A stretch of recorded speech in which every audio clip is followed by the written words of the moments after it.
आपको क्या लगता है पिछले महीने दूसरी सबसे ज्यादा कार बेचने वाली कंपनी कौन सी बनी? अगर आप हुंडई सोच रहे हैं तो आपका अंदाजा बिल्कुल गलत है। नमस्ते दोस्तों, आज हम बात करने वाले हैं सितंबर 2025 के कार बिक्री के उन रिकॉर्ड्स की जिसने गाड़ियों की पूरी दुनिया में हलचल मचा दी है। नवरात्रि के त्योहार, जीएसटी में कटौती और कंपनियों के भारी डिस्काउंट ने मिलकर बिक्री के ऐसे रिकॉर्ड बनाए हैं जो सालों तक याद रखे जाएंगे। लेकिन सबसे बड़ा बदलाव आया है टॉप की लड़ाई में, जहां टाटा ने सबको हैरान करते हुए दूसरी पोजीशन हासिल कर ली है और महिंद्रा ने तो हुंडई को पीछे छोड़कर तीसरी पोजीशन अपने नाम कर ली है। बेचारी हुंडई सीधे दूसरे से चौथे नंबर पर आ गई है। इस रिपोर्ट में इतने बड़े बड़े सरप्राइज हैं कि आप देखकर दंग रह जाएंगे।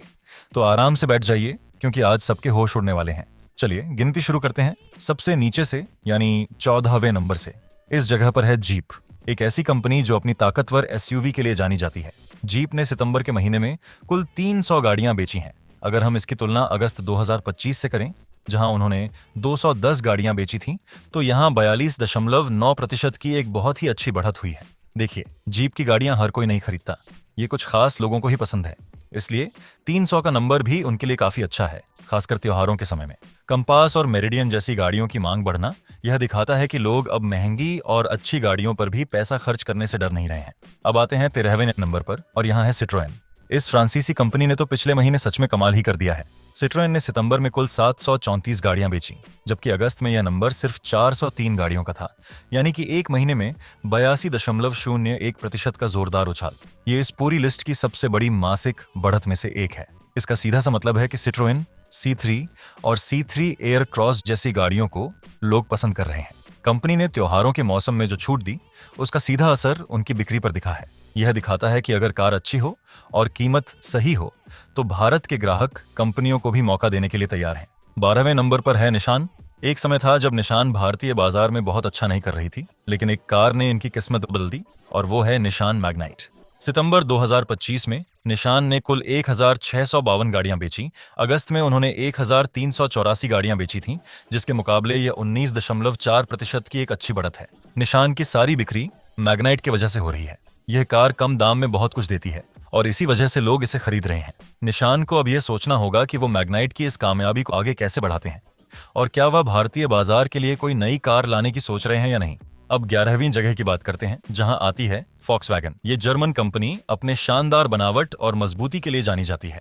सितंबर में फॉक्सवैगन ने 2780 गाड़ियों की बिक्री की है। अगस्त में यह नंबर 2719 था, यानी कि बहुत कम, लगभग 2.2% की बढ़त। टाइगून और विर्तुस जैसी गाड़ियों के दाम पर फॉक्सवैगन बाजार में टिकी हुई है। इनकी बिक्री स्थिर है, न बहुत ज्यादा घट रही है न बहुत ज्यादा बढ़ रही है। इन्हें अपनी बिक्री को रफ्तार देने के लिए कुछ नया करना होगा, शायद कोई नया मॉडल या अब भी वाले मॉडलों में कुछ बड़े बदलाव, क्योंकि भारतीय बाजार में टक्कर इतनी जोरदार है कि सिर्फ नाम के सहारे टिके रहना आसान नहीं है। 10वें नंबर पर है रेनो। निसान की तरह रेनो भी एक फ्रांसीसी कंपनी है और इसने भी सितंबर में बहुत ही शानदार काम किया है। रेनो ने कुल 4265 गाड़ियां बेची, जबकि अगस्त में उन्होंने सिर्फ 3015 गाड़ियां बेची थीं। यह सीधे सीधे 41.5% की एक बहुत बड़ी चालाकी है। रेनो की कामयाबी के पीछे क्विड, काइगर और ट्राइवर जैसी गाड़ियों का हाथ है, जो कम पैसे में लोगों को अच्छे फीचर और जगह देती हैं। खासकर गांव और छोटे शहरों के बाजारों में रेनो की पकड़ मजबूत है, और त्योहारों की छूट ने उनकी बिक्री को और भी बढ़ा दिया है। रेनो ने दिखा दिया है कि कम बजट के बाजार में भी बहुत मौके हैं। अब आते हैं 9वीं जगह पर, और यहाँ है होंडा। होंडा ने भी पिछले महीने एक लंबी छलांग लगाई है। इस शानदार काम का सारा क्रेडिट होंडा की नई एसयूवी एलिवेट को जाता है। एलिवेट के आने से होंडा के शोरूम में फिर से लोग आने लगे हैं। होंडा सिटी और अमेज तो अपनी जगह हैं ही, लेकिन एकदमदार एसयूवी की कमी उन्हें महसूस हो रही थी, जिसे एलिवेट ने पूरा कर दिया है। लोगों का एलिवेट के लिए प्यार देखकर लगता है कि आने वाले महीनों में होंडा की बिक्री और भी बढ़ेगी। 8वें नंबर पर है स्कोडा।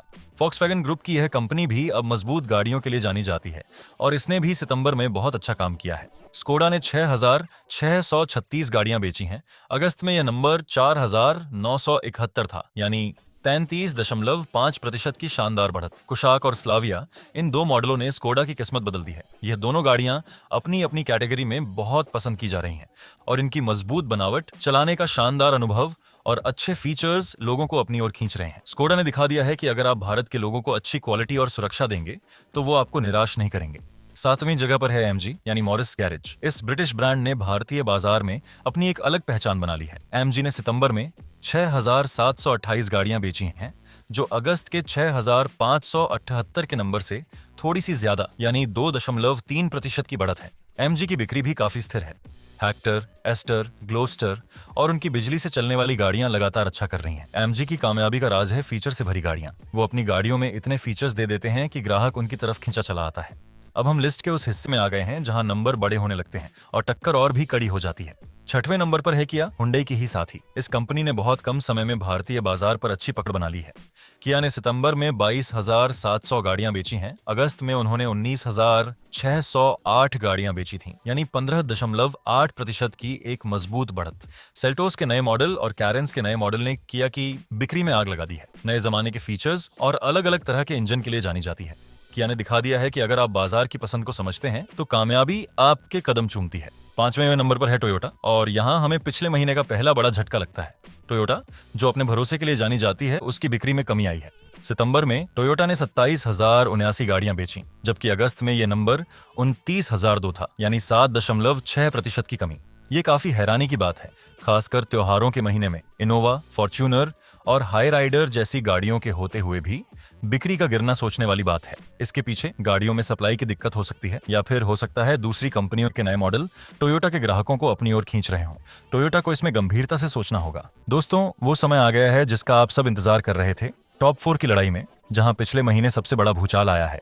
जो हिसाब किताब इतने सालों से बना हुआ था, वह अब टूट चुका है। तो चौथे नंबर पर कौन है?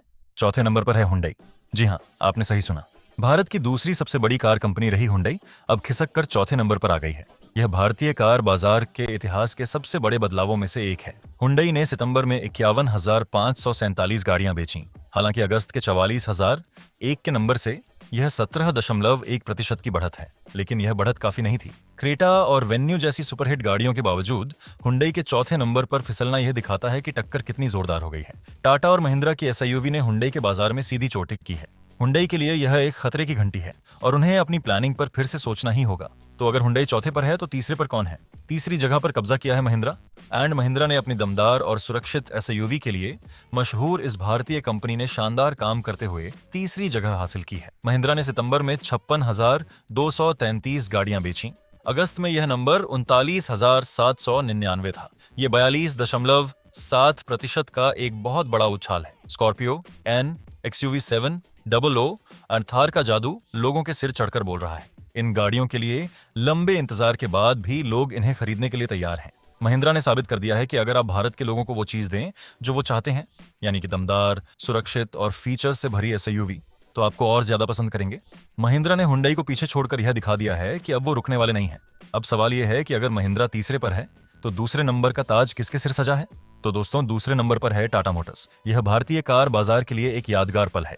टाटा मोटर्स ने न सिर्फ महिंद्रा की बल्कि हुंडई को भी पीछे छोड़ते हुए भारत की दूसरी सबसे बड़ी कार बनाने वाली कंपनी का खिताब अपने नाम कर लिया है। यह 45.5% की ऐसी बढ़त है जिस पर यकीन करना मुश्किल है। टाटा की कामयाबी के पीछे उनकी नई और सुरक्षित गाड़ियों की पूरी लाइन है। पंच, नेक्सोन, हैरियर, सफारी, इन सभी गाड़ियों ने अपनी अपनी कैटेगरी में धूम मचा रखी है। खासकर नेक्सोन और पंच की बिक्री आसमान छू रही है। इसके अलावा बिजली वाली गाड़ियों के बाजार पर तो टाटा का पूरी तरह से कब्जा है। टाटा ने डिजाइन, सुरक्षा और टेक्नोलॉजी पर जो ध्यान दिया है, उसका फल उन्हें अब मिल रहा है। यह हर भारतीय के लिए गर्व की बात है कि दो भारतीय कंपनियां अब दूसरी और तीसरी जगह पर हैं। और अब पहली जगह की बात करें, यहाँ कोई हैरानी की बात नहीं है। पहले नंबर पर हमेशा की तरह खड़ी है मारुति सुजुकी, भारतीय कार बाजार का बादशाह। मारुति ने सितंबर में 1,32,821 गाड़ियां बेची। अगस्त में उन्होंने 1,31,278 गाड़ियां बेची थीं, यानी 1.2% की बहुत कम बढ़त। मारुति की बिक्री इतनी ज्यादा है कि दूसरे, तीसरे और चौथे नंबर की कंपनियों की कुल बिक्री को मिला भी दें तो भी वो मारुति के पास नहीं पहुंचती। ये मारुति के बाजार पर पकड़ को दिखाता है। वैगनार, स्विफ्ट, बलेनो, ब्रेजा, हर तरह की गाड़ियों में उनकी कोई ना कोई कार सबसे ज्यादा बिकती है। उनका बहुत बड़ा सर्विस का जाल और देखभाल का कम खर्च उन्हें आम आदमी की पहली पसंद बनता है। हालांकि उनकी बढ़त की रफ्तार कम हुई है, जो यह इशारा करता है कि टाटा और महिंद्रा जैसी कंपनियां अब उन्हें कड़ी टक्कर दे रही हैं।